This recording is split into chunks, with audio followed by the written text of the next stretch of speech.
Cette démonstration Vous appuyez ici pour l'activer. pourrait bientôt devenir une scène courante aux États-Unis. Un homme immobilisé au simple contact de ce gant électrique. Bonjour, oui, la police américaine va s'équiper d'un gant électrique qui fait qu'au contact, hop, t'es KO et tout ça, et certaines personnes te diront que ce n'est pas bien pour les droits de l'homme, évidemment. Alors la police américaine qui s'appelle ICE, anti-immigration, hein, eh bien, bon, évidemment, on va nous dire que c'est brutal comme méthode pour d'arrestation et compagnie. Oh, les pauvres petites victimes, les pauvres petits... non mais il faut pas oublier une chose, ce sont des coupables d'être sur le sol américain alors qu'ils ne devraient pas l'être. Et puis je pense que ce gant, puisqu'il en a commandé pour 20 millions, l'administration américaine en a commandé, l'administration de Trump en a commandé pour 20 millions de dollars. Donc t'imagines bien que, à mon avis, c'est un gant qui va être aussi utilisé pour d'autres arrestations. Une arme redoutable dont seront bientôt équipés les agents de ICE, la très controversée police de l'immigration américaine. L'administration Trump en a commandé pour 20 millions de dollars auprès de l'entreprise qui en fait ici la promotion. Mais derrière ces vidéos où les cobayes semblent presque s'amuser, est-ce que je vais crier comme une fillette ou me faire dessus? L'inquiétude réelle de nombreux Américains face aux possibles dérives chez une force de police déjà pointée du doigt pour ses arrestations ultra-violentes. Et tu me diras, oui, mais ils maltraitent les pauvres racisés, ils maltraitent les pauvres ceci, les pauvres cela. À partir du moment où tu te trouves en situation illicite, illégale, que tu te comportes mal, eh bien, il faut arrêter de toujours être là pour, entre guillemets, s'occuper du bien-être des criminels, ou en tout cas des délinquants. Moi, je suis pour que même en France, alors on n'a même pas les moyens de les équiper sérieusement, nos policiers, mais qu'on ait ce genre de dispositif. Oui, c'est une forme de rétorsion, mais quand tu te comportes mal, la force légitime est à la police, je le répète, et là, ça ne nous étonne pas d'avoir un reportage sur France TV, France 2, qui nous dit « Oh là là, c'est déjà une police très controversée aux États-Unis, cette police anti-immigration, et ce gant, eh ben, ça va rajouter de l'huile sur le feu parce qu'on en fera un mauvais usage. » Excuse-moi, quel mauvais usage? J'aimerais bien comprendre comment un policier pourrait faire un mauvais usage de ce gant. On t'a dit de t'arrêter une fois, tu n'obtempères pas. Parfois létal. Cette femme dont le conjoint a été arrêté par ICE devant sa jeune nièce redoute des interpellations toujours plus brutales. Ça va juste leur donner le feu vert et la permission d'être encore plus violents. De coopérer. On t'a dit de t'arrêter, tu ne t'arrêtes pas. C'est toi qui prends ton risque. Tu joues avec la police, tu perds. Tu prends ton risque, tu perds. Apparemment, quand on parle d'abus, d'abord, ce n'est pas un gant, puisque tu vois bien qu'ils l'utilisent entre eux en s'amusant, mais même si après ça fait très mal. Hein. Mais tu vois bien que ce n'est pas une arme létale. Donc, voilà, à partir du moment où tu as déconné avec la police, eh bien tu prends un coup de jus.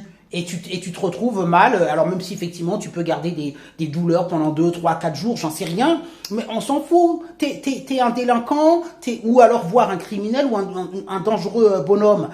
Si on t'a dit stop, tu montes dans le camion, tu te la fermes et tout, tu ne veux pas obéir, il y a des policiers, je peux te raconter des scènes, où d'ailleurs il faudrait que je retrouve cette vidéo, où tu vois, je vais vous la poster juste après, un jeune délinquant qui essaie de se faire arrêter par la police britannique et finalement il prend le dessus et il leur met 2-3 torgnoles et il monte sur le vélo et il se barre. If a taser is needed to get the job done, then use the damn taser.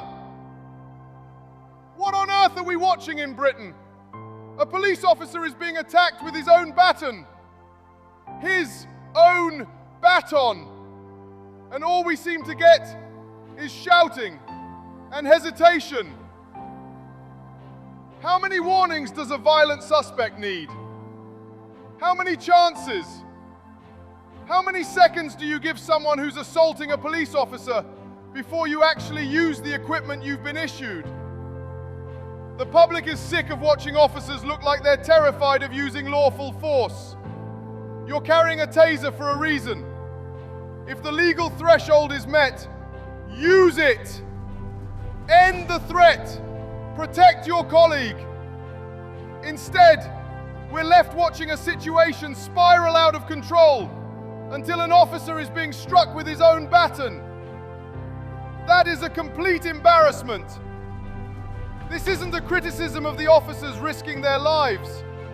It's a criticism of a system that seems to leave them second-guessing every decision while violent offenders take advantage. The British public wants one thing: consistent policing. The law should be enforced fairly and decisively, no matter who the suspect is. Enough of the hesitation. Enough of the excuses. Enough of watching officers get hurt while everyone waits for permission to act.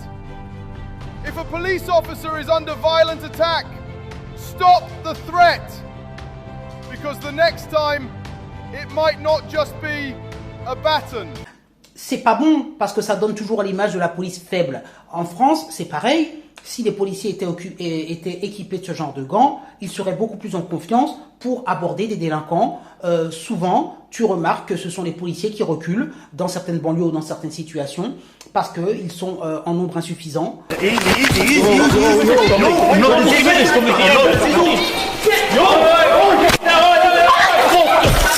This sharply contrasting scene becomes the most heartbreaking moment of the entire incident.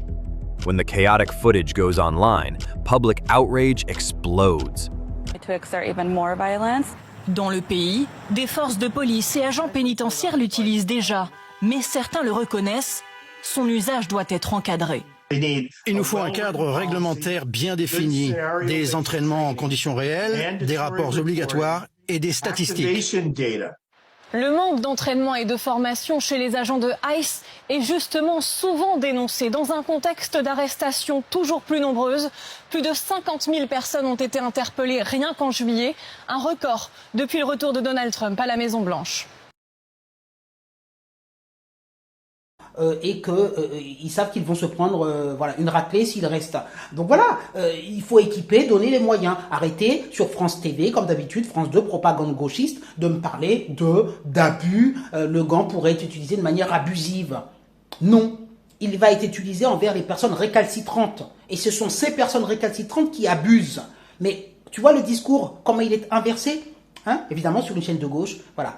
Donc dites-moi ce que vous en pensez, mais moi je trouve que cette invention, elle est fantastique et je trouve qu'on devrait équiper toutes les polices du monde avec ce genre de gants, parce qu'il faut que la peur change de camp et que oui, quand le policier sera équipé de ce gant, tu sais qu'à partir du moment où il t'a touché, t'es cuit.